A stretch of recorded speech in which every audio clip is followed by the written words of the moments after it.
আসসালামু আলাইকুম। আশা করি সবাই ভালো আছেন। আমার নতুন ইউটিউবে আপনাদের স্বাগতম। আমি রাজন আহমেদ, মালয়েশিয়া থেকে আপনাদের কিছু বিষয় শেয়ার করার জন্য আজকে আসলাম। আজকে হচ্ছে টপিকটা দেওয়া হবে মালয়েশিয়াতে বিয়ে করা যায় কিনা, আর মালয়েশিয়া থেকে অন্য দেশে মুভ করা যায় কিনা। অনেকে শোনেন যে মালয়েশিয়া থেকে অস্ট্রেলিয়া, ইউরোপের অন্যান্য দেশগুলোতে যাওয়া যায়, তো সেই বিষয়ে আজকে কথা হবে। চলেন শুরু করি। হ্যাঁ, মূল আলোচনায় আসলাম মাত্র। তো বলছিলাম যে মালয়েশিয়াতে বিয়ে শাদী করা যায় কিনা বা সেটেল হওয়া যায় কিনা।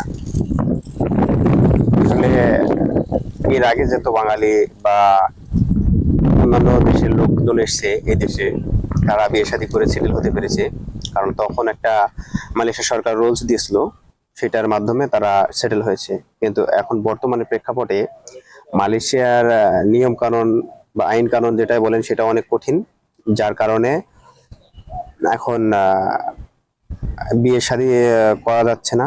আর খুবই ট্রাফ বিয়ে শাদী করা মালয়েশিয়ান স্থানীয় মেয়েদের। আর একটা কথা হচ্ছে ভাই, আপনাকে চেনে না জানে না, কিভাবে একটা মেয়ে বিয়ে করবে আপনাকে, তাই না? বিয়ে শাদী করতেও এখানে মালয়েশিয়ান মেয়েরা কিন্তু এত না যে তাদের আপনি অনেক অলস মালয়েশিয়ান মেয়েরা, কারণ তাদের আপনাকে ঘুরতে যাওয়া বলেন, শপিং বলেন, খাওয়া দাওয়া বলেন, ওরা নিজে কোনো রান্না করে না। মালয়েশিয়ানরা, স্থানীয়রা, এরা রান্না খুবই কম করে। তারা বাইরে খেতে খুব পছন্দ করে, বাইরে ঘুরতে খুব পছন্দ করে। তবে আপনি যখন আসবেন এই দেশে, আপনি স্যালারি কত পাবেন? হ্যাঁ, সেটা দিয়ে এনাফ হবে না তাকে ঘোরানো ফিরানো। তো যাই করেন ভাই, ভেবে চিন্তে করবেন, দেখেন চেষ্টা করে আপনারা পারেন কিনা মালয়েশিয়া এসে বিয়ে শাদী করতে। তবে এতটা সহজ না ভাই, যতটা মুখে বলা যায়। ওকে, আশা করি আপনাদের প্রশ্নের উত্তরটা পাইছেন যে মালয়েশিয়াতে বিয়ে করা যায় কিনা। তো আরেকটা টপিক ছিল যেটা বাকি আছে, সেটা আমি আপনাদের বলি। মালয়েশিয়া থেকে অন্যান্য কান্ট্রিতে মুভ করা যায় কিনা, আর মালয়েশিয়া থেকে অস্ট্রেলিয়া যায় কিনা, অস্ট্রেলিয়া যাওয়া যায় কিনা। এই বিষয়টা হচ্ছে, মালয়েশিয়া থেকে অস্ট্রেলিয়ায়